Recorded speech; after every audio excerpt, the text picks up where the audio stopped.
Ya este estudio fascinante sobre la profecía bíblica, yo les quiero pedir un favor con el más debido de los respetos. En principio, tomen su Biblia, bolígrafo y papel. Pero también les ruego encarecidamente que tengan la amabilidad de guardar silencio, de aprovechar al máximo esta enseñanza. Desgraciadamente a veces la charla perturba la enseñanza.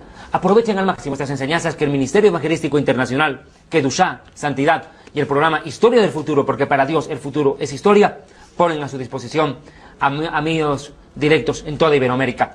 Apocalipsis 6, versículos 5 en adelante, tengan la amabilidad.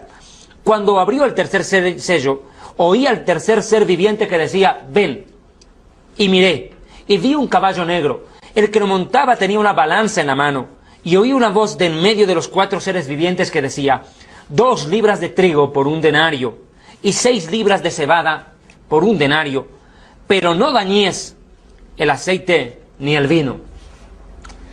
Como habíamos visto en los programas precedentes, la tribulación tendrá en principio un acuerdo de paz y seguridad con el anticristo a la cabeza de Israel, con el mundo árabe y el pueblo palestino, con mediación de la Unión Europea, por 7 años.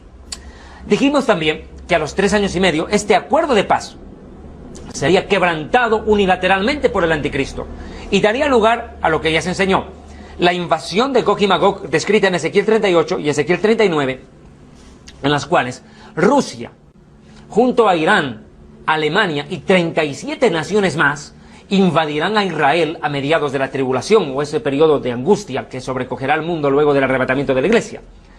Pero, como consecuencia directa de la guerra, ocurre este tercer sello del Apocalipsis. Ustedes notarán directamente alusión al hambre.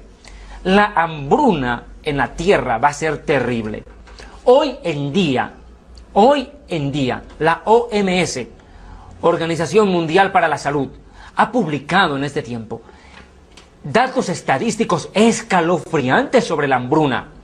Se dice que hasta el año 2010, escuche bien, hasta el año 2010, 1.000 millones de personas estarán viviendo en la pobreza absoluta, prácticamente en la mendicidad. Escuche bien, 1.000 millones de habitantes, el equivalente prácticamente a toda la población de la China, estarán viviendo en la mendicidad, ni siquiera en la pobreza, y sin tener la más mínima opción de alcanzar a abastecerse de alimentos. Las guerras coadyuvarán a ello. Obviamente, después de las guerras, las hambrunas son la secuela, es el resultado. Otra cosa no se puede esperar después de una guerra.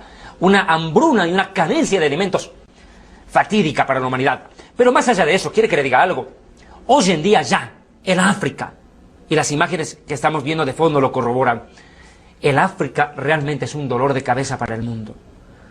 Un quebrantamiento de corazón para la humanidad, ver niños de 3, de 4 años que no tienen posibilidades de sobrevivir.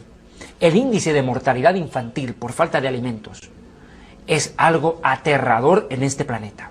Es algo que parte el alma definitivamente. Estas imágenes que ustedes están viendo en este momento creo que hablan por sí mismas para describir cómo se está viviendo en el África, en algunos países del Asia. Es realmente una cosa escalofriante. Es horroroso lo que se está viviendo en el mundo hoy. Pero quiere que le diga algo también importante. Mire que lo que le diré es bien serio. Escuche, por favor. En algunos países del África, ¿sabe qué está haciendo la humanidad para alimentarse? Esto es increíble. Están desenterrando cadáveres recién enterrados para comérselos.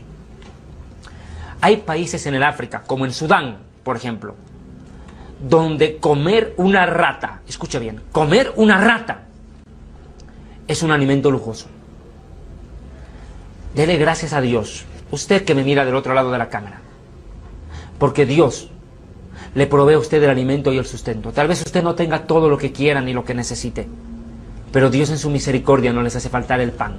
Hay muchas razones por las cuales darle gracias a Dios, y una de ellas es por tener el sustento y el abrigo necesarios para subsistir día a día en este planeta, donde cada día la vida se pone más dura. Amados hermanos, amigos de Iberoamérica, como director de este programa Historia del Futuro, mi deber es decirles, prepárense, porque el Mesías está a punto de recoger a la iglesia. Y cuando eso ocurra, después del arrebatamiento de la iglesia, es algo que no tiene parangón de descripción, ni de imaginación. Es triste ver a la humanidad sumida en el canibalismo, en la desgracia y en la barbarie para poder alimentarse. Mire, este versículo 6 de Apocalipsis 6 dice: oí una voz en medio de los 4 seres vivientes que decía: 2 libras de trigo por un denario, 6 libras de trigo, de cebada, por un denario. Todo aumenta de precio. Se duplican los precios. La escasez de alimentos es terrible. Y tocaremos también esto más adelante. Mire, no solo habrá una escasez de alimentos. Hoy en día uno de los verdaderos problemas con los cuales está afrontando la humanidad es la escasez de agua potable. Escuchen bien. Las guerras futuras, entre otras cosas, van a tener como consecuencia, como motivo, obtener la mayor cantidad de agua potable posible. Los países están viendo en peligro la subsistencia debido a la escasez del líquido elemento. Acá los alimentos se duplican de precio. La humanidad queda prácticamente sumergida en la desesperación. No hay dinero suficiente para poder comprar lo que se necesita. Primero, que no hay dinero. Y segundo, que no hay que comer. La humanidad queda entre la espada y la pared, acogotada. Pero tome otro detalle, por favor. La parte final del verso 6 de Apocalipsis 6 dice: pero no da ni el aceite ni el vino. Muchos predicadores han tratado de explicar el sentido final de este versículo. ¿Qué quiere decir no da ni el aceite ni el vino? Fíjate, el aceite es el elemento básico para hacer cremas, shampoos y qué sé yo. Todo lo que corresponde a la vanidad. El aceite en este versículo tipifica la vanidad del hombre. Y el vino, obviamente, representa el exceso de bebida, el desenfreno, la borrachera. Y escrito está que ningún borracho entrará al reino de Dios. Y si no va al reino de Dios, va al reino de las tinieblas, al reino de Satanás. Pero quiero que me entienda algo. Obviamente después de la muerte. Pero quiero que me comprendan algo, por favor, a mis directos amigos en Iberoamérica, que siguen día a día o semana a semana el programa Historia del Futuro. El exceso luego del arrebatamiento de la iglesia será desbordante en la tierra. Faltarán alimentos, faltará agua, pero no faltará bebida ni vanidad en la tierra. Definitivamente el hombre cada día da un paso más, o a grandes zancos, a la perdición eterna. Pero hay algo que a mí me hace estremecer. Hace rato lo mencioné, que en el África están comiendo cadáveres recién enterrados. ¿Quiere que le diga algo? Luego del arrebatamiento de la iglesia, los propios padres matarán a sus hijos para comérselos. Quiero ir a la misma palabra del Señor bendito. Y una vez más lo tomo como referencia, por favor, el libro Historia del Futuro del Ministerio Evangelístico Internacional Kedushá, Santidad. Un libro que está a su alcance en todas las librerías de Iberoamérica. Un material que sin duda alguna no puede faltar en su biblioteca cristiana, porque les permitirá a ustedes, a lo largo de 54 lecciones de profecía bíblica detalladas en este material, comprender lo que vendrá. Escuchen bien, tenemos que estar atentos a la palabra profética más segura, dice el apóstol Pedro, que alumbra en el lugar oscuro como una antorcha en medio de la oscuridad. Amados hermanos, el no entender la profecía bíblica está llevando a la tibieza a la iglesia. El no entender y ni siquiera estudiar lo que vendrá en el futuro está marcando los derroteros de una iglesia tibia, mediocre e hipócrita, que no está preparada para irse en el arrebatamiento con Cristo, ni tampoco de soportar la persecución con el anticristo. Y lo veremos en este mismo programa. Escúcheme bien, si usted no se va con Cristo en el arrebatamiento, mejor le fuera ni haber nacido, y no me cansaré de decírselo. ¿Sabe? Mire lo que dice el profeta Ezequiel, capítulo 5, versículo 10. Yo haré en ti, dice el profeta, el Señor a través del profeta, lo que nunca hice. Mire, nunca pasó algo terrible, aunque en otras oportunidades hubo canibalismo en la tierra, pero lo que se viene es terrible. Ni jamás volveré a hacer cosa semejante, a causa de todas tus maldades. Por eso, dice Ezequiel 5:10, los padres comerán a sus hijos en medio de ti, y los hijos se comerán a sus padres. Haré en ti juicios, y esparciré a todos los vientos lo que quede de ti. ¡Qué impresionante profecía! Los mismos padres comerán a sus hijos y los hijos se tendrán que comer a sus propios padres. Una verdadera desgracia. Pero lo dije, esto no solamente está en el futuro descrito por la Biblia, sino que la misma Biblia, que es un libro eterno, que desglosa el pasado, el presente y el futuro y la eternidad, también cuenta que en la época pasada esta desgracia ya ocurrió. ¿A quiénes? A nosotros los judíos. Nos tocó vivirlo en carne propia. en diversas oportunidades, no solo una vez. Y quiero decirlo claro, para aquellos que niegan el holocausto en Europa, donde 6 millones de judíos y otras razas y pueblos más perecieron, no perecieron, se fueron afectados, pero que es la palabra más clara, gitanos también, que fueron víctimas de la horrenda persecución de Adolfo Hitler, en los campos de concentración, la comida era carne humana, en muchos casos. Eso ni la mejor de las películas, entre comillas, mejor, lista de Schindler u otras, lograron plasmar, porque eso no se puede describir. El horror de la Segunda Guerra Mundial, escúchame bien, quedará pequeño con relación a la gran desgracia que se avecina a la humanidad en la Tercera Guerra Mundial. Ahí no solo serán 6 millones los que mueran, serán millones de millones. Y es más, me anticipo, la Escritura anuncia, la palabra del eterno y bendito Rey del Universo, que permanece para siempre, anuncia que al final de la tribulación, de esos 7 años de angustia en la tierra, luego del arrebatamiento de la iglesia, y digo bien, luego del arrebatamiento de la iglesia, 2/3 partes de la humanidad habrán desaparecido. El planeta quedará casi despoblado con tanta mortandad. Pero miren, les decía yo, comer carne humana en tiempo de sufrimiento no es algo solamente del futuro. Ya la Biblia recuerda y hace reminiscencia a este acontecimiento en el pasado. Segunda de Reyes, capítulo 6, versículos 26 al 30, describe algo impresionante. Mire lo que dice la Escritura. Verso 26. Y pasando el rey de Israel por el muro, una mujer le gritó: Rey, Señor mío, ayúdame. Y él le dijo: si el Señor no te salva, ¿cómo te puedo salvar yo? Imagínese la impotencia de un gobernante, el de Israel en aquel tiempo, que ve sobrepasada su capacidad de ayuda ante semejante calamidad. Del granero, del lagar, ¿de dónde puedo sacar comida para darte?, le dice a una mujer que le gritó, pidiéndole auxilio por falta de alimentos. Verso 28. Y el rey de Israel respondió: ¿qué tienes?, le dijo, ¿qué es lo que te pasa? Ella le respondió: esta mujer me dijo: dame acá a tu hijo y comámoslo hoy, y mañana comeremos a mi hijo. Cocinamos pues a mi hijo hoy y lo comimos. El día siguiente yo le dije: dame acá a tu hijo y comámoslo. Pero ella ha escondido a su hijo.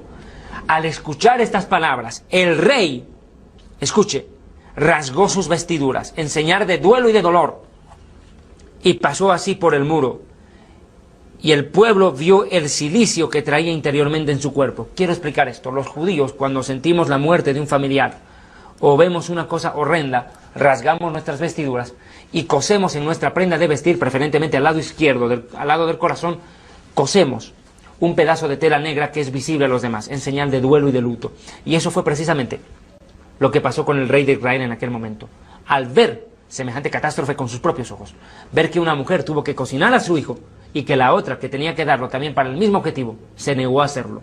Fue una verdadera desgracia la que ocurrió en Israel en aquel tiempo. Pero mire, esto no es solamente lo que estoy mencionando. Yo sé, por respeto a mis amigos televidentes, me abstendré, mejor dicho, este momento, de mostrar una imagen que le dio la vuelta al mundo, es cierto, en el internet, donde un hombre en Taiwán aparece comiéndose un feto. Esa imagen, para quienes lo deseen, está en el libro Historia del Futuro, concretamente en la página 172.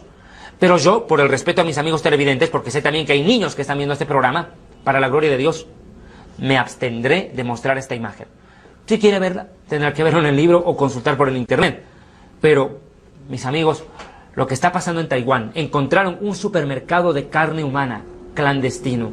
Y mire que lo estoy hablando de Taiwán, no le estoy hablando del África, le estoy hablando de un país de primer mundo, con toda la tecnología a su disposición y con toda la riqueza económica en sus manos, que no necesitaría hacer esto.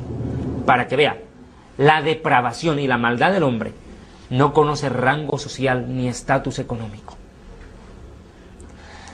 Pero esta catástrofe no termina ahí.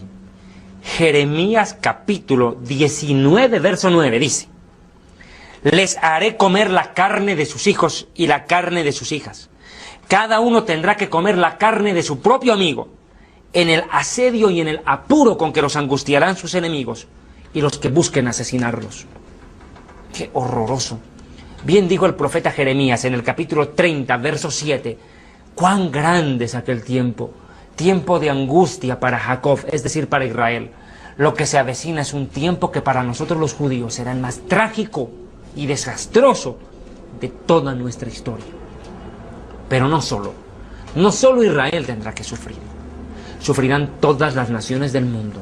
Una hambruna y una desgracia, una calamidad jamás antes vista. Tanto que el Mesías Yeshua dijo, serán días de gran sufrimiento en la tierra, como nunca antes los hubo ni los volverá a ver. Y si aquellos días no son acortados, nadie sobreviviría. La vida de la humanidad, la existencia, mejor dicho, la sobrevivencia de la especie humana estarán en peligro en los días futuros. Pero mire, Isaías capítulo 9, verso 20, dice la Escritura, complementando esto. Cada uno come la mano derecha y tiene hambre. Come a la izquierda y no se llena. Cada cual come la carne de su propio prójimo. Isaías describiendo lo que vendrá. Pero mire, Yeshua dijo en Mateo 24, verso 7, se levantará nación contra nación y reino contra reino. Habrán enfermedades y habrán hambrunas en diferentes lugares. Las hambrunas no son propias del África. Hoy en Iberoamérica, países como Haití y mi natal Bolivia están viviendo un tiempo de muy difícil situación. La mortalidad infantil, la carencia de alimentos, la desnutrición, están haciendo presa, como en Haití, de más del 65% de su población en Latinoamérica. Realmente es triste el cuadro que nos toca ver ante nuestros propios ojos. Y lo más triste es decir que este solamente es el principio de lo que vendrá. Por eso, mis amados amigos y hermanos, este es el tiempo en el cual buscar a Dios es imprescindible para poder escapar de las cosas que vendrán. Israel y las naciones tendrán que soportar una persecución horrenda, un sufrimiento indescriptible. Pero la iglesia escapará antes que todo esto comience, o mejor dicho, antes que esto se agrave. El Mesías está viniendo por nosotros. Como hemos venido estudiando a lo largo de este programa, quería describir el libro de Lamentaciones, capítulo 1, verso 11, citar este pasaje para complementar a lo que venimos enseñando. Dice el profeta Jeremías, que es el escritor del libro de Lamentaciones: todo su pueblo buscó gimiendo el pan, por la comida, y para seguir viviendo dieron todas sus cosas preciosas. Mira, Señor, cuán abatido me siento, dice el profeta Jeremías al describir la calamidad del tiempo futuro. La gente, para seguir viviendo, será capaz de cambiar una casa, un automóvil, por un pedazo de pan. ¿Puede entenderlo, querido? Por un pedazo de pan, por un mendrugo de pan, la gente será capaz de entregar su casa, su automóvil, un edificio o lo que sea. Dice que para seguir viviendo darán todas sus cosas preciosas. Se darán cuenta muy tarde, que lo material no sirve de nada. Y también se darán cuenta que no se trata de llenar solo el estómago. Es tiempo de llenar el corazón y es tiempo de hacerlo ahora. Y el corazón solamente se puede llenar cuando nos alimentamos de la palabra bendita de Dios. Así como la comida es alimento para el estómago, la palabra de Dios es el alimento para el corazón del humano. Pocos lo entienden, pocos lo quieren entender, y los que lo entienden son bienaventurados, dice el Señor. Pero mire, Lamentaciones capítulo 4, 9 y 10 hace una descripción, pero impresionante. Mire, más dichosos, dice Jeremías en el libro de Lamentaciones 4, 9, más dichosos fueron los muertos a espada que los muertos por el hambre, porque estos murieron poco a poco por faltarles los frutos de la tierra. Las manos de las mujeres piadosas cocinaron a sus hijos. Mire, las manos de las mujeres piadosas cocinaron a sus hijos. Sus propios hijos les sirvieron de comida en el desastre de la hija de mi pueblo. Dos cosas en este versículo. Las mujeres piadosas cocinan a sus hijos. Imagínense las malvadas, que hoy en día también existen y son capaces de abortar y matar a sus hijos, indefensos en el vientre. Una mujer que aborta es una mujer despiadada, una mujer que aborta deliberadamente. Pero una mujer piadosa que se vea obligada a hacer eso, imagínense el grado de dolor y sufrimiento que estará viviendo la humanidad para tener que recurrir a semejante barbarie. Comerse a sus propios hijos, las mujeres piadosas. Segundo detalle, el profeta Jeremías en este pasaje habla en pasado. Dice, más dichosos fueron los muertos a espada que los muertos por el hambre. Claro, es mejor morir de un disparo en la cabeza, de una vez por todas. Si vamos a morir, muramos rápido. Pero tener que morir de hambre, día a día con la zozobra de no tener que comer, de vivir lo que tuvimos que vivir los judíos en los campos de concentración nazis, donde se otorgaba un vaso de agua para una semana y se entregaba una zanahoria o un mendrugo de pan remojado en agua con aserrín para 3 días, una remolacha o una papa cruda, y verlos como un tesoro, como un manjar en semejante desgracia, quedará corto. Pero Jeremías no está hablando solamente, no está hablando en pasado, Jeremías está hablando en futuro al mismo tiempo. Porque esta profecía, Jeremías, es como si la estuviera viviendo en vivo y en directo. Es triste, es desgarrador lo que se viene para la humanidad. Pero le vuelvo a repetir, hay esperanza para la humanidad, hay esperanza para ti. Se abrirá muy pronto una puerta en los cielos, y el Mesías Yeshua vendrá y recogerá a los suyos. Acompáñeme a Juan capítulo 14, por favor. Le ruego encarecidamente, Juan capítulo 14. Y tomamos la bendita santa palabra del Dios único y verdadero. Dice Juan 14:1. Pero después Yeshua, Jesús les dijo a sus talmidim, a sus discípulos, no se preocupen, confíen en Dios y confíen también en mí. En la casa de mi Padre, la casa del Padre está en los cielos. Hay lugar para todos ustedes. Si no fuera cierto, no les hubiera dicho que voy allá para prepararles lugar. Después de esto, vendré otra vez y los llevaré conmigo, los recogeré. La Reina Valera dice, los tomaré a mí mismo, los recogeré. Y así estaremos juntos en la casa de mi Padre. Dios tiene un plan para tu vida. Escúchame bien, hermanos y hermanas en Iberoamérica. El bendito Rey del Universo tiene un lugar preparado para ti en los cielos. La invitación está hecha para que asistas a una cena de gala en los cielos. Una cena con un lujo que tú nunca jamás pudiste imaginar. Allí hay un lugar para ti en los cielos. Prepárate. Pero a ti, que no tomas en cuenta estas palabras, tendrás que mirar desde la tierra, con tus propios ojos, el sufrimiento que se viene. Habrás querido llegar a los cielos, pero será tarde para ti. Escúchame bien. El Señor tiene un lugar para ustedes en el cielo. No rechacen esta invitación. Dios les ama y quiere que escapen de las desgracias que vendrán. Pero ahora voy a otro pasaje más. ¿Qué pasará con el dinero? ¿Será que existirá dinero en el tiempo de la tribulación, en el tiempo del anticristo, que la gente tendrá por lo menos una moneda en el bolsillo? Tendrá, pero se llevarán la sorpresa cuando lea lo siguiente. Escuchen bien. El dinero será abolido por un decreto mundial del anticristo, así como me oyen. La globalización económica de la cual tanto habla el mundo hoy en día, apunta a que en un futuro cercano se cree un solo sistema económico mundial, que no haya un mercado común europeo, un mercado común norteamericano, un mercado común económico mundial, donde el dinero dejará de existir. El billete y la moneda desaparecerán por un decreto mundial del personaje llamado el anticristo. Tendrá tanto poder el anticristo que se atreverá a ordenar al mundo, por un simple decreto, que tiren a la calle sus monedas y billetes, porque no les servirá para nada. Y entonces vendrá lo que estudiaremos más adelante y con más calma, un microchip, que aquellos que lo reciban alcanzarán a obtener alimentos y aquellos que no tendrán que pagar con sus propias vidas, pero en salvedad alcanzarán la salvación. Pero eso lo veremos más adelante. El fin del dinero está profetizado por la Biblia.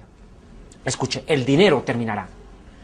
Y eso lo digo porque el dinero dio muchos pasos a lo largo de la historia. Primero era el trueque, acuérdense, el trueque, cambiar papa por yuca en los pueblos antiguos.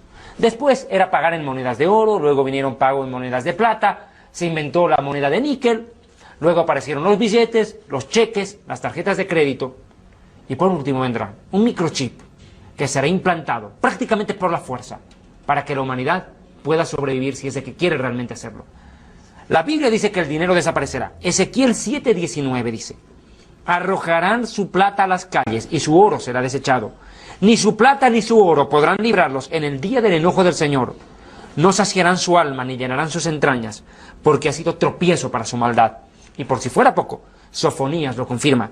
Capítulo 1, verso 18 dice, ni su plata ni su oro podrán librarlos en el día del enojo del Señor, pues toda la tierra será consumida por el fuego de su enojo, porque Él exterminará repentinamente a los habitantes de la tierra. Definitivamente, el tiempo futuro es terrible para la humanidad. Pero les repito, el Señor abre una puerta de esperanza. Pero ¿qué pasará con aquella gente que tire su plata a las calles y su dinero? Lo veremos en el siguiente.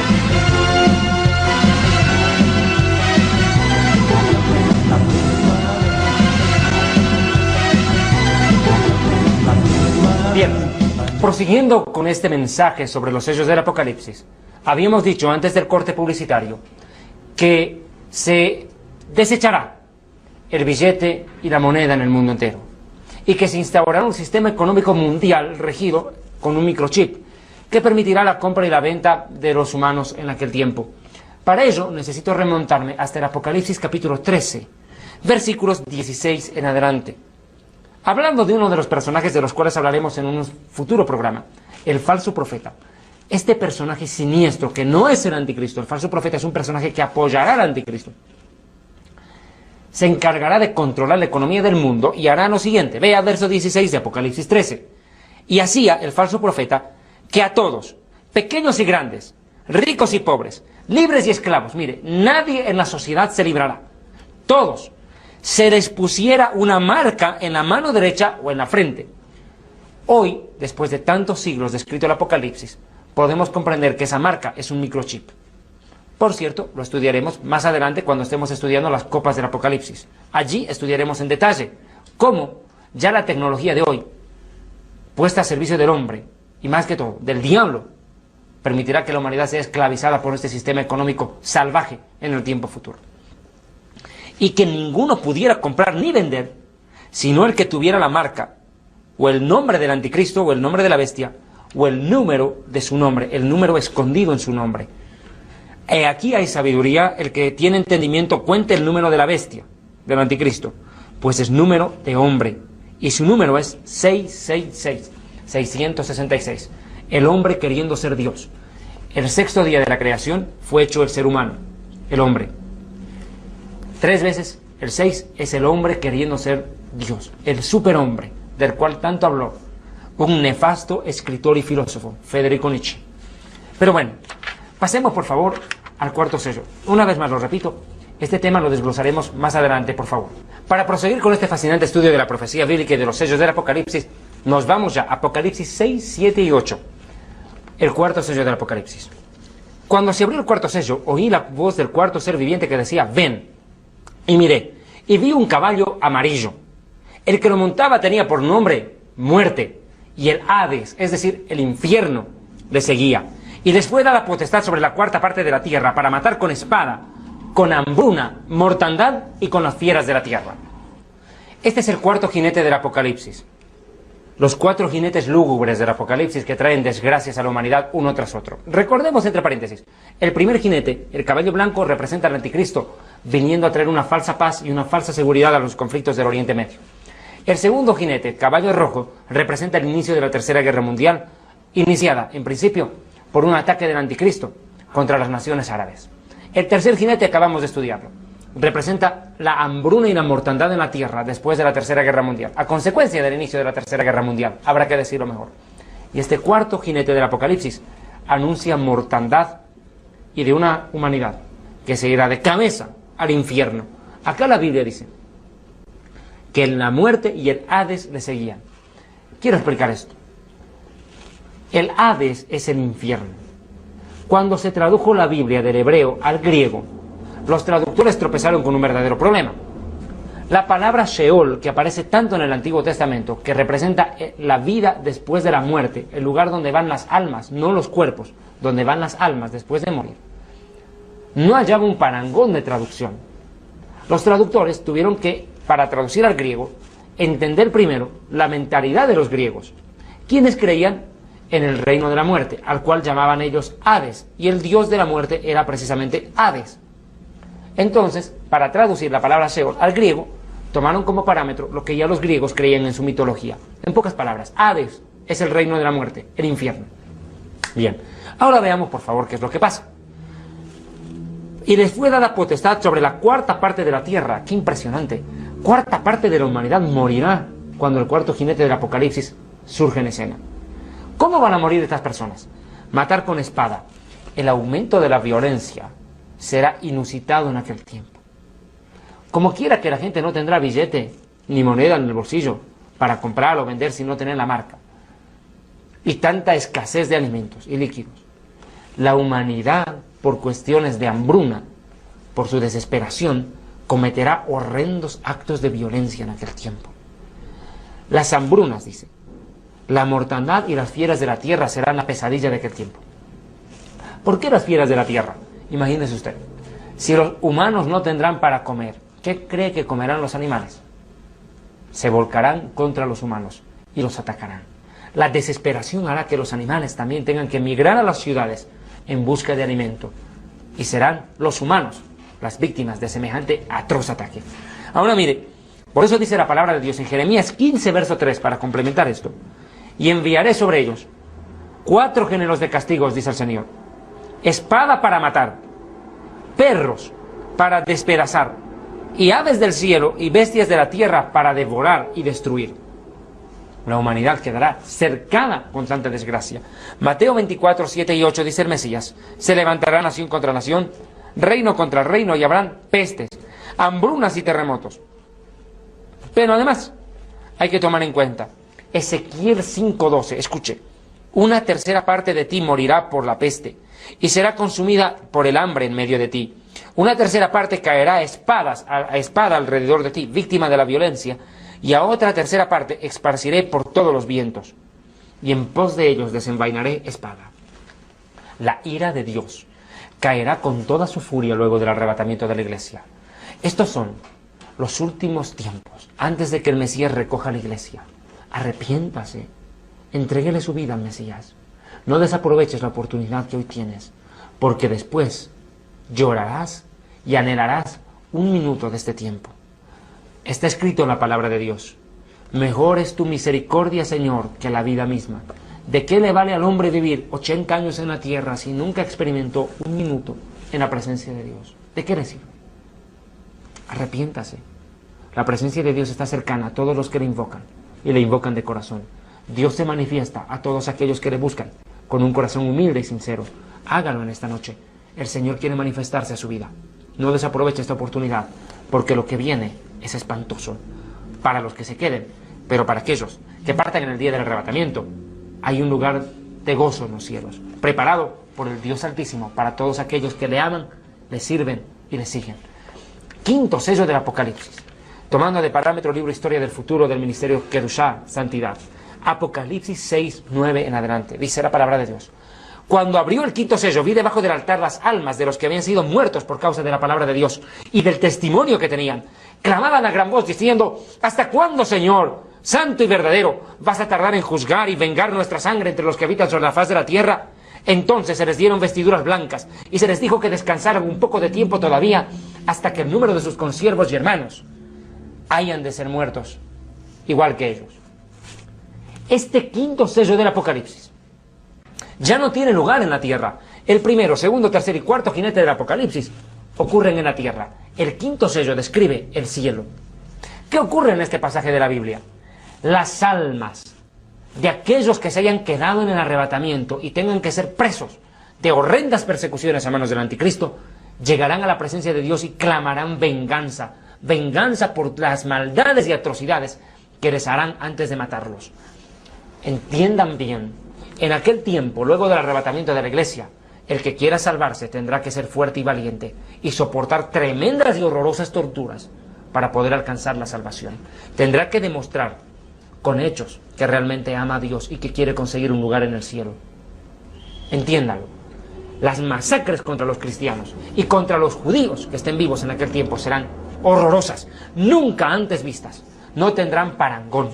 Los métodos de tortura que se utilicen contra aquellos que quieran ser fieles a Dios en aquel tiempo y rechacen adorar al anticristo serán atroces. No habrá compasión ni misericordia contra ellos, o a favor de ellos, mejor dicho.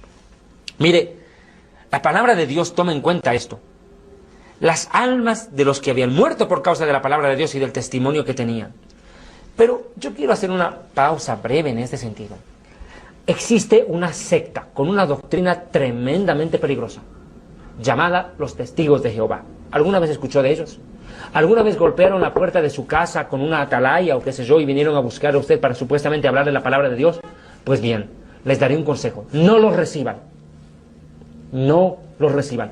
Y la Biblia dice que si usted los recibe y les dice bienvenidos, se hace cómplice de su pecado. Comprobemos esto, por favor, a la luz de la palabra de Dios. Segunda de Juan, capítulo 1, versículo 10. Escuche con atención. Cuando algún testigo de Jehová venga a golpear la puerta de su casa, mire lo que debe hacer. Si alguien va a visitarlos y no enseña estas cosas, en principio que Jesucristo es el Hijo de Dios, que hay un Padre y un Espíritu Santo, no lo reciban. Dice, no lo reciban en su casa ni lo saluden, porque saludarlo es lo mismo que hacer lo malo que él hace. En otro lugar, en otra traducción dice, no le digan bienvenido, porque le dice bienvenido, participa de sus malas acciones, por ende, de su mismo juicio. Desgraciadamente, esta secta de los testigos de Jehová se ha dado la tarea a lo largo de todos los siglos de existencia que tiene, de tergiversar la palabra de Dios, y no han escatimado adulterar aún las traducciones más originales. Theodor Russell, el fundador de los testigos de Jehová, supuestamente un iluminado, se dio la tarea de emprender una traducción que según él consideraba fidedigna de la Biblia, de las Sagradas Escrituras. Y lo único que hizo fue adulterar, quitar, modificar, añadir y hacer lo que le dio la regalada gana con la palabra de Dios, y hacerse una Biblia a su imagen y semejanza, entre comillas, una Biblia, habrá que decirlo. Según los testigos de Jehová, cuando una persona muere, todo se acabó. Que el fin del mundo, o el fin de la persona, mejor dicho, es en la tumba, que todo se acaba cuando uno llega al ataúd. Se equivocaron. Cuando Dios creó al ser humano, lo hizo a su imagen y semejanza. ¿Pero qué quiere decir eso? ¿Que tiene ojos, manos, pies, dedos? No. Imagen y semejanza, queriditos, quiere decir capacidad para pensar, capacidad para sentir, capacidad para decidir, pero sobre todo, capacidad para vivir eternamente. La misma Biblia dice en el libro de Eclesiastés, has puesto eternidad en el corazón del hombre. El ser humano fue creado para vivir eternamente. Su paso por la tierra puede durar 10, 20, 30, 40, 60, 70, 80 años, 100 años. Ya, a lo sumo. La persona más anciana del mundo ahorita creo que tiene 115 años. ¿Y después de eso qué? Si el hombre es eterno, entonces ¿qué? Vivir 120 años u 80 años para llegar al ataúd y que acabe toda la historia es un ridículo. Escuche bien. El paso por la tierra es temporal. La tierra solo es un laboratorio donde Dios prueba los corazones. Y cuando el producto, si quiere que lo llame así, es hallado bueno, el Señor se lo lleva para el cielo. Pero cuando no da el resultado que Dios espera, es echado al basurero. Y ese basurero se llama infierno. Los testigos de Jehová dicen que no existe el infierno, que esta vida es el infierno. Vaya payasada. Si esta vida es el infierno, ¿por qué los testigos de Jehová no andan apestando a azufre y echando fuego por todo lado? Porque la Biblia dice que en el infierno hay fuego y azufre. Lo más terrible de ello, y vamos a ir al versículo en cuestión, los testigos de Jehová se agarran de un pasaje de la Biblia que lo quieren entender a su gusto y no como el Espíritu Santo enseña. Mire lo que dice Eclesiastés. Eclesiastés capítulo 9 es el caballito de batalla sobre el cual cabalgan los testigos de Jehová para supuestamente probar que la vida acaba en la tumba. Miren, verso 4 de Eclesiastés 9. No hay mucho donde elegir, aunque mientras haya vida hay esperanza. Por eso digo, dice el rey Salomón, más vale plebeyo vivo que rey muerto. Los que aún vivimos sabemos que un día habremos de morir, pero los muertos ya nada saben, ni esperan nada, y muy pronto son olvidados. Con la muerte se acaban sus amores, sus odios, pasiones y su participación en todo lo que se hace en esta vida. Exacto. Acá más bien Salomón está diciendo todo lo contrario a lo que los testigos de Jehová entienden. Según los testigos de Jehová, primero, a ver, ¿qué entienden los testigos de Jehová acá? Que los muertos nada saben, que su odio, su amor es puesto en el olvido, que no sienten nada después de la muerte, que todo acaba ahí. Entiendan. Salomón está hablando del cuerpo de una persona, del cuerpo del cadáver, pero no del alma del cadáver. El cuerpo obviamente no siente nada. Usted puede patear a un cadáver, el cadáver no se va a levantar a defenderse, querido. Pero el alma siente. La vida después de la muerte es una realidad. Miren, los testigos de Jehová entienden que todo se acaba en la tumba. Pero acá Salomón lo que está diciendo es que para el cuerpo humano todo acaba cuando llega al cajón. El cuerpo no siente, no demuestra amor, no demuestra afecto. Por eso, orar a un muerto o esperar que el muerto responda es una ridiculez. Porque el cuerpo del cadáver no puede moverse, creo que eso es más que lógico. Pero el alma siente, vive eternamente. Y es más, dicen los testigos de Jehová que Lázaro y el rico, la parábola de Lucas 16, es meramente una parábola. Como si parábola fuera lo mismo que fábula. Queriditos, el Mesías no nos vino a contar chistes. No nos vino a contar el cuento de Caperucita Roja y el lobo feroz. Las parábolas no son fábulas. Las parábolas son ilustraciones espirituales de algo real que tal vez no lo podemos ver con nuestros ojos, pero existen en el mundo espiritual. Y la vida después de la muerte existe en el mundo espiritual, no en el mundo material. Desgraciadamente, mientras las personas no mueren, parecieran que no entendieran esta verdad. Acá Apocalipsis, y vuelvo al Apocalipsis capítulo 6, demuestra que las almas después de muertas sienten. Mire, las almas claman venganza. Eclesiastés dice que los muertos nada saben, que su odio feneció, que su amor terminó. Bueno, su odio feneció. Entonces, ¿cómo es que en el Apocalipsis aparecen clamando venganza? ¿No le parece contradictorio? Claman venganza, dice, ¿hasta cuándo, Señor santo y verdadero, vas a tardar en juzgar y vengar nuestra sangre en los que habitan en la faz de la tierra? ¿Se da cuenta? No hay contradicciones en la Biblia, lo que hay es malas interpretaciones por personas que con el entendimiento entenebrecido se hacen una Biblia a su imagen y semejanza y que después ni ellos mismos las pueden explicar. La palabra de Dios demuestra que la vida después de la muerte es una realidad tangible, palpable. El Mesías Jesucristo resucitó y vive para siempre. Y el que cree en Él tiene vida eterna. Yo soy la resurrección y la vida. El que cree en mí, aunque esté muerto, vivirá. Vivirá, aunque esté muerto. Pero miren, estas almas que son asesinadas cruelmente por el anticristo y sus seguidores, clamarán venganza en cuanto lleguen a los cielos. Pedirán a Dios que haga algo. Pero el Señor les dirá, esperen un momentito, porque todavía van a matar más creyentes en la tierra. Escúcheme bien. No serán pocos los que se salven. Más claro, millones y millones de personas se salvarán luego del arrebatamiento de la iglesia, pero al precio de morir, inclusive degollados. Vea por favor Apocalipsis, versículo 20, versículo 4. Dice, Apocalipsis 24. Vi tronos y se sentaron en ellos los que recibieron la facultad de juzgar. Y vi las almas de los decapitados. Vi las almas de los decapitados por causa del testimonio de Jesús y de la palabra de Dios. Los del Apocalipsis 24 son los mismos que del Apocalipsis 6 en el quinto sello. ¿Y qué más dice la palabra? Los que no habían adorado a la bestia ni a su imagen. En un programa anterior, precisamente en el anterior, más concretamente en el último programa sobre Rusia y su ataque contra Israel, habíamos dicho en la parte final que el anticristo imitará la resurrección del Mesías. Imitará la resurrección. Lo clonarán al anticristo después de matarlo. Y esa bestia, ese muerto, entre comillas, viviente, por una obra del diablo, lo veremos más adelante y con más detalle también, ordenará que se lo adore, y el que no lo haga morirá. Por eso dice la Escritura, los que no habían adorado a la bestia ni a su imagen, ni recibieron la marca, el microchip, en sus frentes y en sus manos, y vivieron y reinaron con Cristo 1000 años. Aquí está la prueba de lo que vengo hablando, queriditos. Acá los muertos son decapitados, decapitados y muertos, más claro. Los decapitan y por ende mueren. Pero dice en la parte final del verso 4, y vivieron. ¿Cómo puede ser que viven si es de que están muertos? A ver, testigos de Jehová, tengan la amabilidad de explicar ese pasaje. Acá dice la Escritura, que después de muertos vivirán. Porque la vida eterna existe y la resurrección también. Escúcheme bien. Y esto, présteme atención, por favor, le ruego encarecidamente. Atienda bien lo que le explicaré. En el momento del arrebatamiento de la iglesia habrá una resurrección. ¿Quiénes resucitan en el momento del arrebatamiento? La Biblia dice, he aquí que los muertos en Cristo resucitarán primero. Luego nosotros, los que hayamos quedado, seremos arrebatados juntamente con ellos, con los que estén resucitando, para recibir al Señor en el aire. Seremos arrebatados en las nubes para recibir al Señor en el aire. Ahora escúchenme bien, queriditos y queriditas, entiendan bien. En la tribulación, millones de personas que creen en Jesucristo, en Yeshua HaMashiach, tendrán que morir, ya lo hemos dicho. Pero estas personas resucitarán, claro. En el arrebatamiento resucita la iglesia, los cristianos que hayan muerto, resucitan ellos y se unen a los creyentes vivos para ser arrebatados.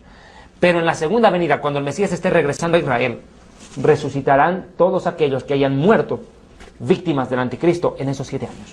Y entrarán con Cristo a gobernar 1000 años aquí en la tierra, en ese reinado llamado el milenio, del cual en un futuro programa estudiaremos a profundidad. Creo que está claro. Resurrección para los muertos en Cristo en el arrebatamiento y resurrección para las víctimas del anticristo durante la tribulación en el momento de la segunda venida. ¿Y cuándo resucitarán los perversos? En el día del fin del mundo.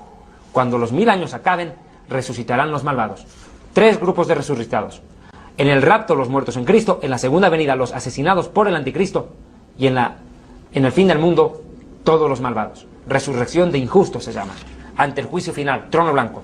Ahora bien, ¿qué más se puede decir de estas persecuciones? Apocalipsis 13:7. Mire lo que se provoca en este pasaje. Dice, hablando del anticristo, 13:7, se le permitió hacer guerra contra los santos y vencerlos. También se le dio autoridad al anticristo sobre toda nación, lengua, pueblo y tribu. Mire usted, los santos, los creyentes, no podrán vencer al anticristo. Escuche bien, morirán. Tendrán que demostrar su fe, soportando persecución, torturas y muerte, saqueos y despojos de toda índole. Escuche bien, escuche muy bien lo que le diré en este momento. Váyase con el Señor en el momento del arrebatamiento. Váyase. No espere vivir esto para entender lo que se le está explicando en este momento. Son los minutos finales del programa y yo estoy consciente de ello. Pero yo quiero pedirles a ustedes que reflexionen. Dice la misma Biblia en Daniel 7:21 que este cuerno pequeño, hablando del anticristo, hacía guerra contra los santos y los vencía. ¿Qué más se puede decir acerca de esto? Mira, por favor, Apocalipsis 13:10.